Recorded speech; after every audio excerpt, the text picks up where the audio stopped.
Hello, everyone, and welcome to episode 92 of Industry Insights. Now, Jason and Dave couldn't make it today, so they sent us instead. My name is Melissa Palmer, and I'm a senior technologist on the product strategy team in here, and I am joined by one of my many partners in crime here at Veeam, Chris Hoff, who's a data protection and ransomware marketing manager. Chris, how are you today? I'm doing good. I feel like discount Dave Russell. Discount Dave Russell, I like that. And I guess I'm discount Jason Buffington. That's now, right. I am in New Jersey. Chris is in Massachusetts. And we have so many people already popping in on the streams and letting us know where they're from. So please, we want to hear from you. Let us know the U.S. state or country that you're from, and we'll give you a shout out as we go through our show. Now, Chris and I are here to talk about one of our favorite topics, which is, of course, ransomware. But we're going to talk about ransomware in a little different of a context today. We're going to talk about 4 different stages of ransomware remediation. Now, unfortunately, it's not really like, well, if we face a ransomware attack these days, it's pretty much you're going to face a ransomware attack. So we want to help you kind of think through everything up front so you're ready to recover later. So let's get started. First and foremost, I want to talk about preventative measures. Chris, what preventative measures can we take to protect ourselves from ransomware or get ready for that remediation process? Well, and we've talked about this a lot, right? So way too much. The idea that you can do one thing and be protected is a farce, right? There's so many people out there that I hear say, well, just do this. And sorry, it doesn't work that way. I kind of get it, right? You know, you say to solve this one problem, you just do this one thing. But when you think about a cyber attack like ransomware, you're talking about your entry through email. Usually, you're talking about transitioning from system to system through your network. You're talking about web traffic. You're talking about your entire security infrastructure. And those things need to talk together these days in order to have some form of effective prevention. And when I say that, I don't mean have all the logs go to a SIM. I mean that the systems actually have to communicate with each other, right, more cohesively, so that they're sharing threat intelligence, so that they're sharing actual alert information, right, having a cohesive architecture. And a lot of companies are getting there. A lot of organizations are starting to look at their security more cohesively. But there's still so many out there that say, well, we just have antivirus or we just have a firewall. And it's not enough anymore. It's just not going to be effective. Yeah, it's not enough anymore. And even if you've already come to that realization that we need to do more, unfortunately, it's not a problem that can be solved overnight. I wish I invented the magic product that I could just roll in, deploy it, and protect you from every malicious threat out there. But unfortunately, that doesn't exist. Chris, you made an excellent point that it's really everything working together that's going to protect us and allow us to determine when we have been attacked, what the threat is, and respond to it, right? It's not just one tool. It's a bunch of tools that we kind of need to use together in harmony. And another important thing is it's not just the security team. It's not just the backup team for all my backup friends here. It's not just the infrastructure team, right? All these different teams need to be working together on kind of this cohesive strategy. So if something does happen, they will already have those relationships and knowledge in place. Like the first time you don't want to meet the security guy on the phone for the first time when it's like, every VM is encrypted. Like, hi, nice to meet you. Yeah. And users play a part too, right? So that's why we have a lot of user training going on. Because where does a ransomware attack come from? It comes from somebody doing something unintentionally, right? And more often than not, a ransomware attack starts with somebody saying, "Hey, my laptop is acting weird," right? As opposed to some big super secret infiltration. It's somebody clicking on something that maybe they shouldn't have. And that's kind of the top thing when you look at all this different data that we have out there. Veeam does independent research. There's some new ransomware research that's going to come out very shortly. I'm very excited about. A lot of other people kind of put together research, and it's always like the number one thing is like someone clicked on something they shouldn't have, and that's how they got in, right? So no matter what sophisticated system you have in place or whatever, they're still humans, right? It's still a human kind of error that will often lead to these attacks. No one's trying to do anything wrong half the time, right? They just accidentally clicked on whatever they clicked on. Before we go on to number 2, I want to take a look at the map real quick because we have a ton of people checking in. Thank you all so much for watching. We've got Nevada, Seattle, Georgia, Virginia, Texas, and Arizona. That's a pretty green looking map. We head over to Europe. We've got Germany, Scotland, and Spain. We've got Brazil, and then we've got the Ivory Coast, Dubai, and we had Canada in there too, that big thing, the green thing at the top that I forgot to mention. So everybody, please keep adding in your locations into the streams and let us know where you're from, because we want to turn the world green, because we want to protect everybody against ransomware, right? We want to give you the tools you need so that you aren't actually having to go to restore those VMs later. And now the second point, and this is one of my favorite things to talk about, because I have a little catchphrase I like to use around here at Veeam. I mean, I don't know, maybe you've heard it before, Chris, and that's ransomware is a disaster. Never heard it. Never heard it? Really? It's your first time hearing it? Well, ransomware is a disaster, right? And if we look at the event of a ransomware, we're talking about a huge failure, right? You could have potentially every system in your organization compromised and pretty much scratched. I mean, that kind of sounds like a disaster to me. So you need to have a disaster recovery plan, because if we're talking we're at the stages, ransomware's gotten in, it's wreaked havoc, and we actually need to recover things, the best thing you could possibly have is a disaster recovery plan, as long as it's up to date, thoroughly documented, it's actually correct, right? And frequently tested, right? We need to be testing these recovery plans, and more importantly, timing them over and over and over again, because the 2 big things we need before we can even make a DR plan is we need to we need to understand our recovery time objective, how long it's going to take us to recover, and our recovery point objective, basically the point in time which we're going to recover to. So how much data can we lose, and how long is it going to take us to get back online? Now, that's kind of the hardest part about all of this for many organizations, right? Because this is more of a business level discussion. You're going to have to get all your business stakeholders in, your C-levels, your application owners, the infrastructure people, the backup people, the security people. Everybody's going to have a horse in this race, so to speak, right? And you need to determine, okay, what's my RTO and RPO for each application? Can I meet it today? Which is where kind of that disaster recovery testing piece comes in. And if not, what do I have to fix right now, today, so that I know I can recover tomorrow? And this is something that a lot of people skip, because, disaster recovery tests, I don't know, people think they're lame and never do them, but they're increasingly important, especially when it comes to recovering from ransomware, right? So having that fully documented, here's how we're going to recover.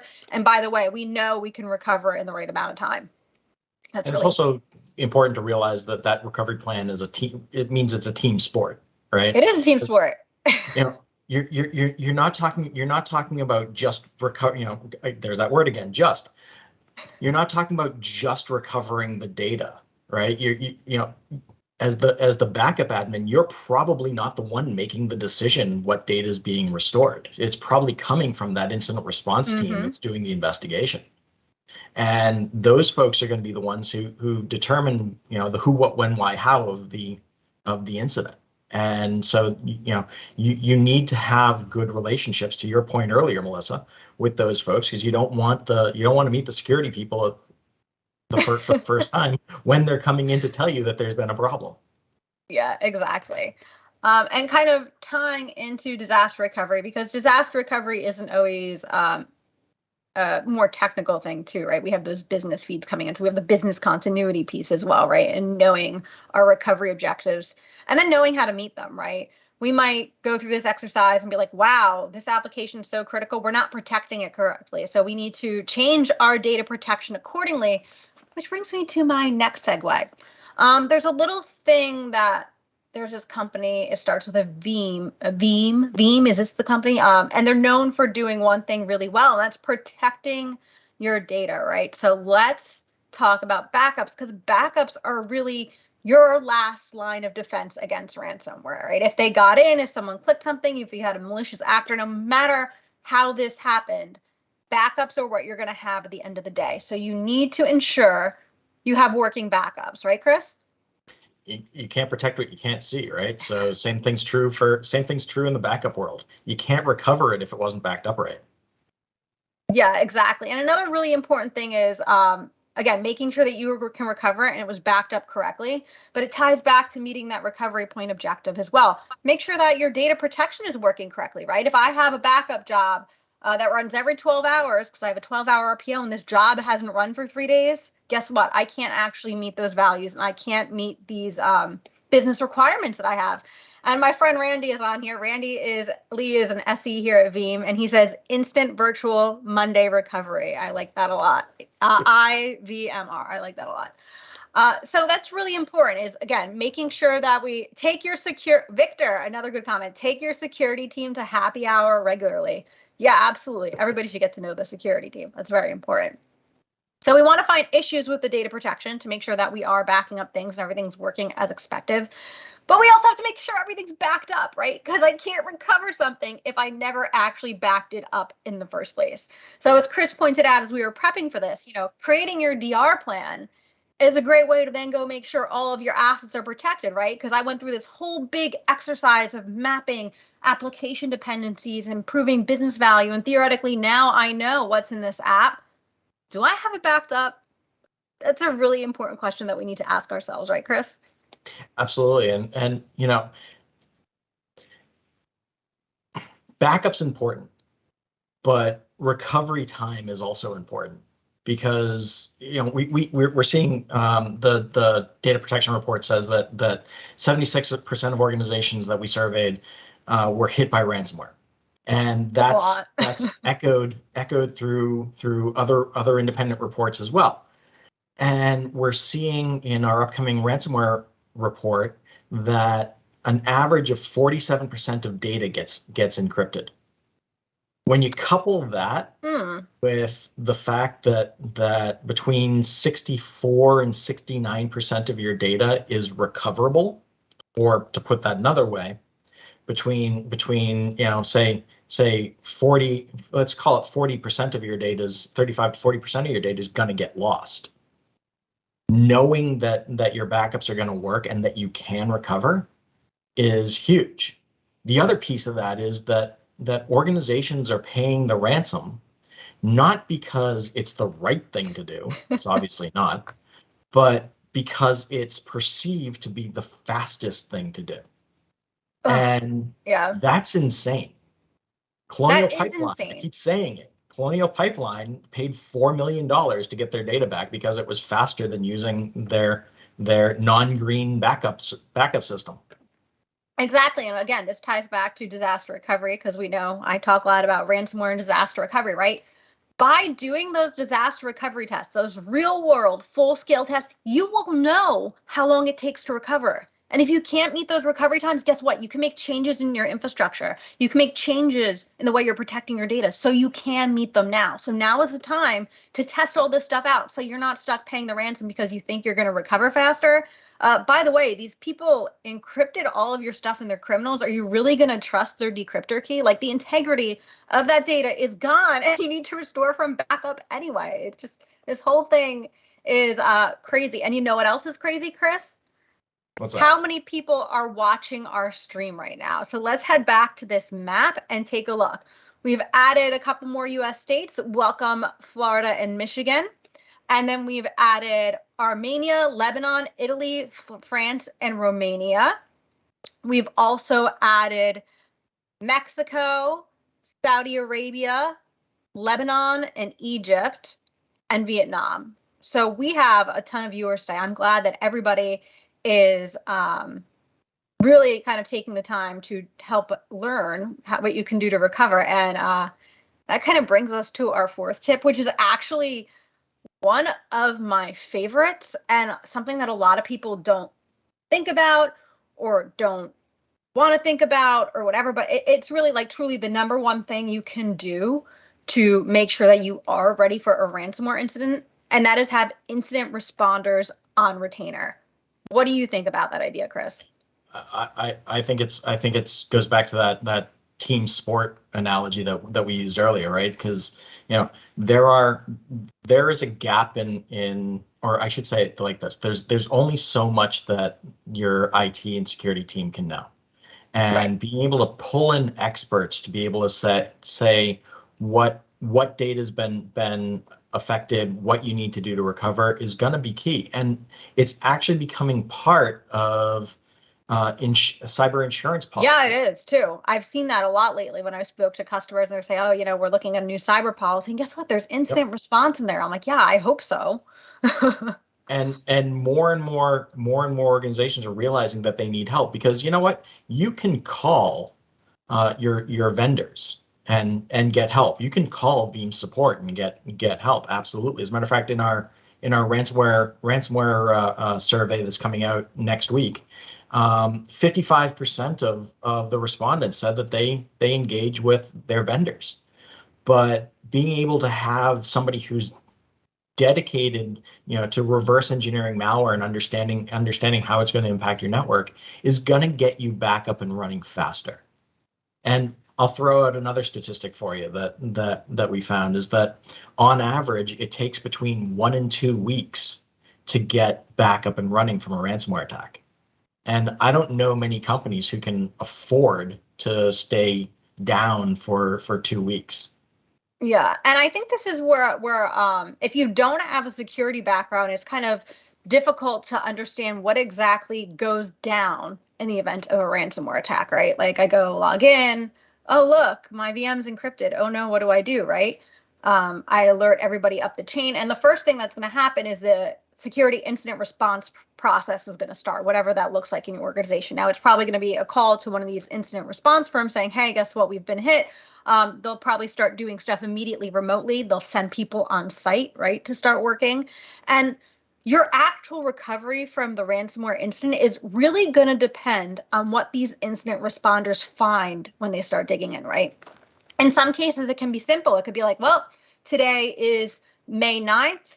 We've analyzed everything, and we can tell you here they were in on May 6th. We saw them come in. We saw them start deploying. So if they came in at 12:01, go to the last backup before then and start recovering, and you're good to go, right?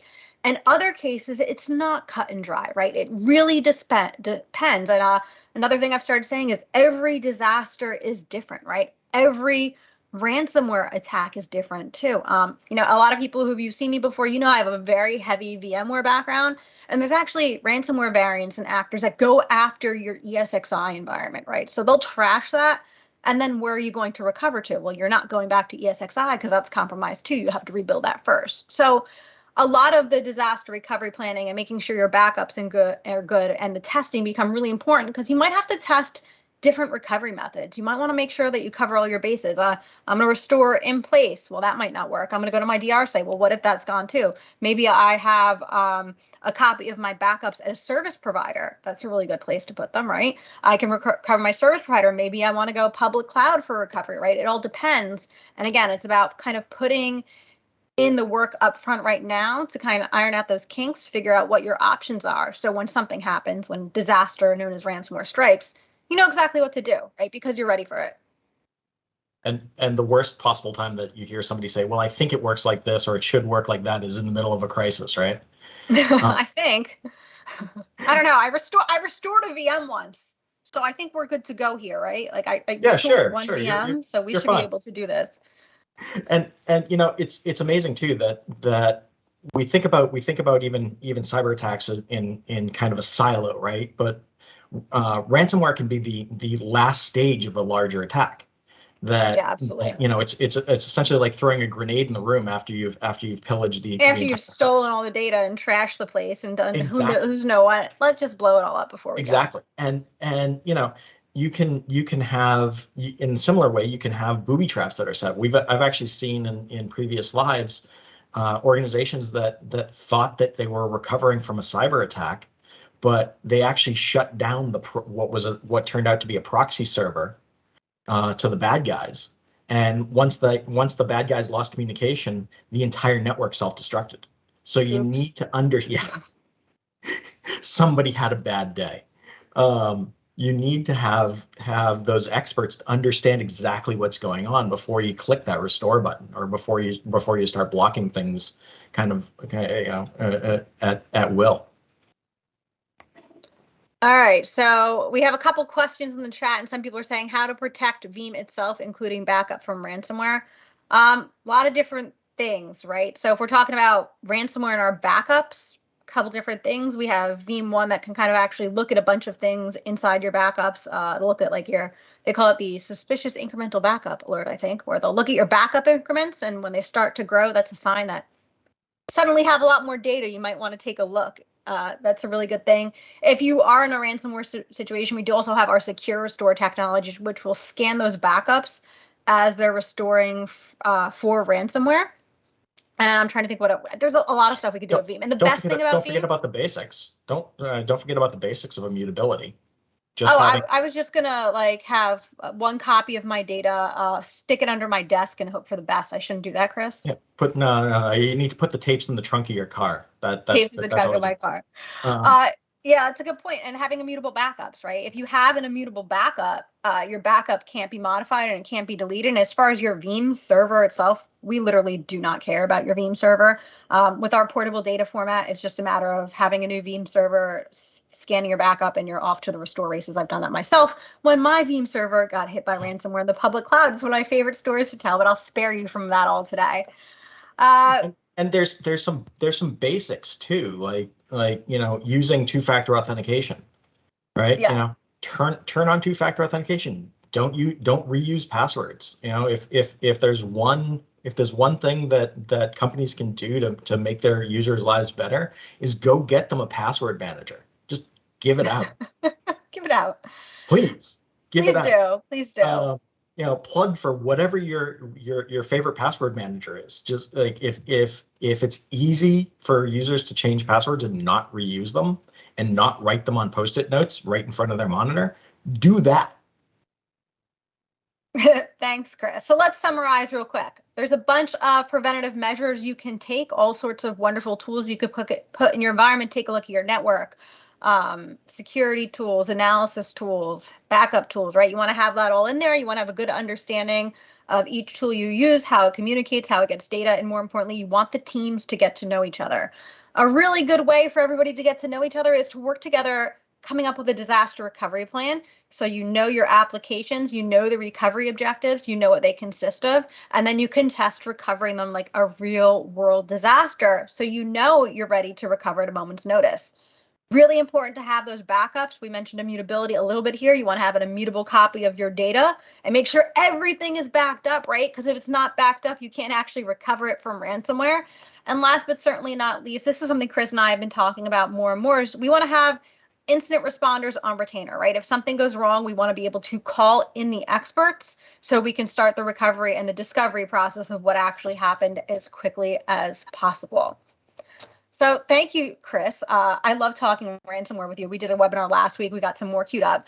But we have a lot of other interesting topics that we talk about at Veeam besides ransomware. I mean, Chris and I love it, but there's a lot of different interesting things as well. This coming Wednesday, we have a very special show on May 11th. We have Corinne and Vlad returning along with Veeam's Edward Watson, and they'll be live at Microsoft 365 EduCon in Seattle. So that will be live at 1 p.m. Eastern, slightly different because we usually do things at noon. So Wednesday at noon, tune in for a lot of great info on Microsoft 365 Live. And then on Friday, Rick Vanover and David Hill from the product strategy team will be here. That's May 13th. And they'll be here with one last look at what you can expect from Veeam On. And that'll be on Friday at noon. So if you haven't actually seen any of our Veeam On coverage, be sure to get there and take a look at that. And I think we want to take a look at the map one more time and see who has joined us. That is looking pretty green. Lots of people are ready to recover from ransomware. We've added Denmark, Sweden, Chile, South Africa, and Algeria. Thank you, everybody, so much for joining us today. And we hope you found some of these tips useful for your recovery planning when it comes to ransomware. And don't forget, next week is Veeam On. It's finally here. So next week, May 16th to 19th, Las Vegas. So if you feel like fancy a trip to Vegas and you haven't scheduled it yet, you can still get your ticket for a special price of $11.99. Very limited quantity available left. But if you don't really feel like going anywhere, that's okay, because we have a wonderful virtual experience plan that is absolutely free. So head on over to veeam.com and register right now. Thank you, everybody, so much for joining us today, and we'll see you next time.